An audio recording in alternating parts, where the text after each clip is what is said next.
Hello everyone, स्वागत है आप सबका इस डेली वोकेबुलरी सीरीज की आज की वीडियो में। अगर आपको ये वीडियो पसंद आए तो इसे लाइक करें, शेयर करें। चैनल को अब तक सब्सक्राइब नहीं किया तो सब्सक्राइब कर लीजिए, बेल आइकन को दबा लीजिए ताकि रोज सुबह 7 बजे जैसे ये वीडियो अपलोड होगी आपको इसका नोटिफिकेशन आ जाएगा। और हाँ, आज की वीडियो में एक करंट अफेयर भी है। तो जैसे जैसे इंपॉर्टेंट करंट अफेयर्स होंगे मैं उनको वीडियो में ऐड करके रखूंगा। अगर इंपॉर्टेंट नहीं होंगे तो वो नहीं मिलेंगे इसमें। चलिए तो फटाफट स्टार्ट करते हैं अपनी आज की इस वीडियो को। तो पहली जो रिपोर्ट है, एससी मतलब Supreme Court agrees to list plea for collegium system review. ठीक है, देखिए कोलेजियम सिस्टम वाले पे बहुत ज्यादा डिबेट चल रहा था, ठीक। लेकिन हमारे जो किरण रिजिजू है, जो हमारे लॉ मिनिस्टर है, उन्होंने एक फंक्शन में क्या बोल दिया, nowhere in the world accept India is there a practice that जजेस अपॉइंट देयर ब्रदर्स एज जजेस। ठीक। देखिए बात तो एक तरह से तो सही बात है, ठीक। जो कोलेजियम सिस्टम में क्या होता है, एक ही फैमिली के लोग आपस में एक दूसरे को करके जजेस अपॉइंटमेंट कर देते हैं। तो उस चीज को चेक में रखने के लिए गवर्नमेंट लेके आई थी एनजैक बिल। ठीक। तो एनजैक जो था वो क्या था, नेशनल जुडिशियल अपॉइंटमेंट्स कमीशन। ठीक।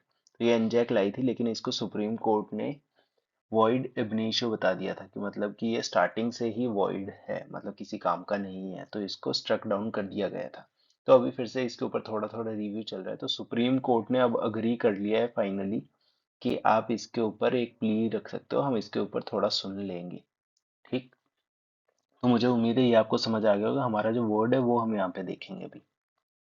चलिए तो देखिए, जो हमारा वर्ड है वो क्या है कि कॉन्स्टिट्यूशन बेंच जजमेंट जो अक्टूबर की हुई थी 2015 में, जिसमें इसको हटा दिया गया था, हैड थ्वाटेड the will of people by striking down the 99th amendment थी ये। ठीक है, जो कौन सी थी, एनजैक वाली। ठीक। तो हम देखेंगे कि ये जो थॉट है, ये जो वर्ड है थॉट, इसका मतलब क्या हो जाता है। देखिए थॉट करना क्या होता है, किसी चीज को होने से रोकना या किसी इंसान को कोई चीज करने से रोकना। ठीक। To stop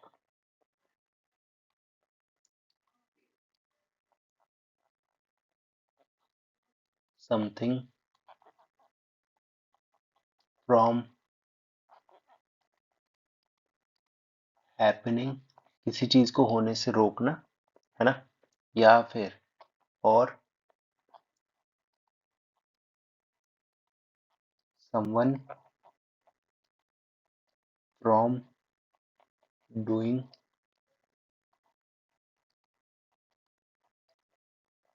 something.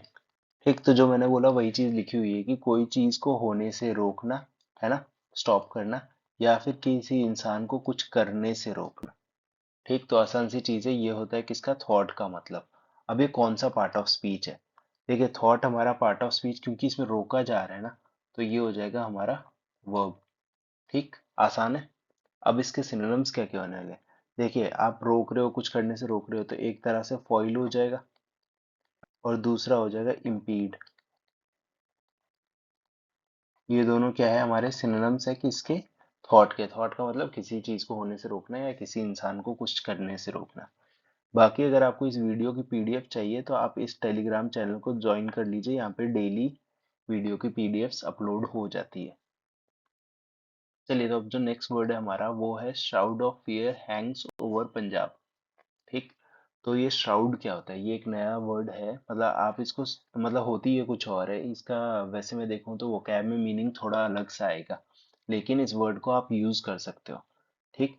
तो श्राउड क्या होता है, किसी चीज की लेयर या फिर किसी चीज को आप यूज करो जो कवर करे किसी चीज को। ठीक। तो ये यहाँ पे क्या यूज किया गया है, ये एक्सप्रेशन बहुत ही बढ़िया तरीके से यूज किया गया है। ये जो श्राउड है, मतलब कि डर का जो श्राउड है, वो हैंग कर रहा है पंजाब के ऊपर। ये किस चीज के बारे में बात हो रही है, जो लॉ एंड ऑर्डर है ना पंजाब में, उसकी सिचुएशन के ऊपर बात हो रही है। कि पुलिस की डे लाइट में पुलिस होती है आसपास में, तो भी पुलिस प्रोटेक्शन में भी किलिंग्स हो रही है, तो उस बारे में बात हो रही है। तो उसकी वजह से ये शाउड ऑफ फियर है। तो हम ये देखेंगे कि ये जो शाउड है, इसका मतलब क्या होता है। SHROUD, ये है शाउड की स्पेलिंग। ठीक। तो हम देख लेते हैं शाउड का मतलब क्या होता है। ये होता है अ लेयर ऑफ समथिंग। ठीक। किसी चीज की लेयर जो क्या करती है, दैट कवर्स और सराउंड्स समथिंग। किसी चीज की लेयर जो कवर करे या सराउंड करे किसी चीज को, उसके लिए हम वर्ड यूज करते हैं श्राउड। ठीक, आसान सा वर्ड था। अब ये कौन सा पार्ट ऑफ स्पीच है, क्योंकि ये नाम है इस चीज का, तो ये हमारा हो जाएगा नाउन। अब इसके सिनोनिम्स देख लेते हैं हम लोग। देखिए, एक तो सिनोनिम हो जाएगा वेल, ठीक, और दूसरा हो जाएगा कवर। बहुत आसान से सिनोनिम्स है इसके। तो मुझे उम्मीद है आपको ये वर्ड भी अच्छे से समझ आ गया होगा।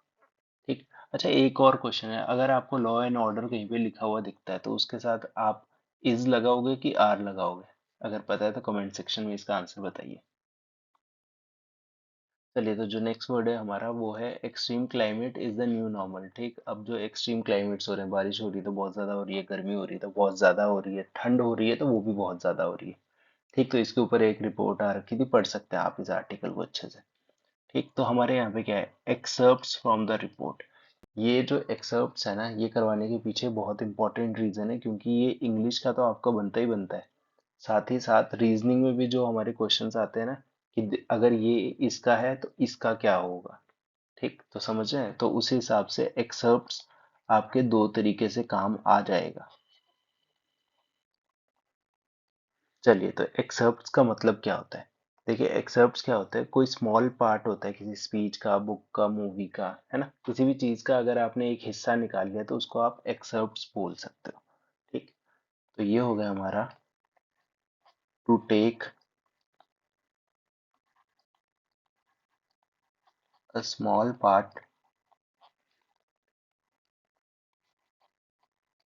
फ्रॉम, किसी स्पीच का निकाल के आप कोट कर सकते हो, है ना, महान महान लोगों की स्पीचेस होती है उसको, या फिर जो फेमस बुक्स है जिसमें अच्छी बात लिखी है, या फिर क्या हो सकता है, कोई मूवी का हो सकता है ना, फिल्म हो गया, या ऐसी कोई भी चीज का आप अगर कोई भी हिस्सा निकालते हो तो उसको एक्सर्प्ट बोल सकते हो।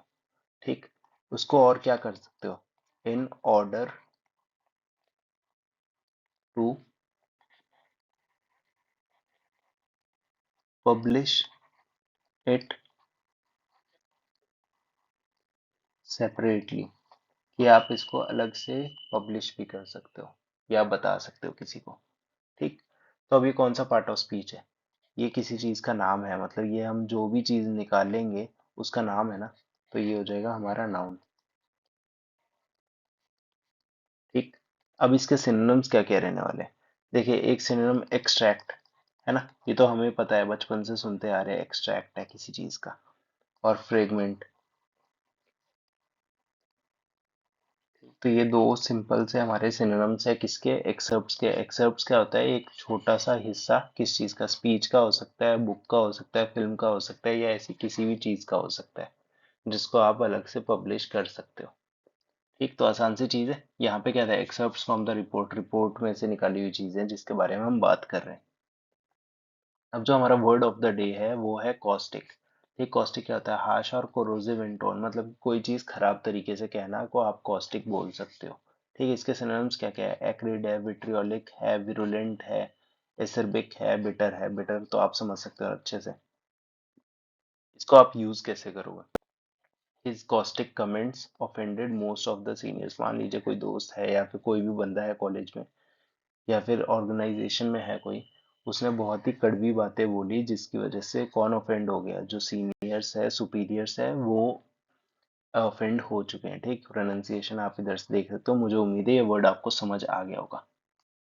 चलिए, तो आज का एक लौता जो करंट अफेयर है वो है मेटा अपॉइंट संध्या देवनाथन एज इंडिया हेड। एक किसी छोटे मोटे एग्जाम में पूछा जा सकता है, इंपॉर्टेंट है क्योंकि मेटा बहुत बड़ी ऑर्गेनाइजेशन है। क्या क्या, इंस्टाग्राम, ठीक, फेसबुक, व्हाट्सएप, ठीक, ये तीनों चीजें कौन ओन करता है, मेटा। तो इसलिए मेटा से रिलेटेड अगर कोई डेवलपमेंट है तो किसी छोटे मोटे एग्जाम में उसको पूछा जा सकता है। तो मेटा की जो इंडिया हेड है उनका क्या नाम है, संध्या देवनाथन। याद रखना, इसको दो तीन बार देखोगे तो आपको पता लग जाएगा, पीडीएफ डाउनलोड कर लेना। तो बाकी अगर आपको वीडियो पसंद आई तो इसे लाइक करें, मिलते हैं हम अपनी अगली वीडियो में।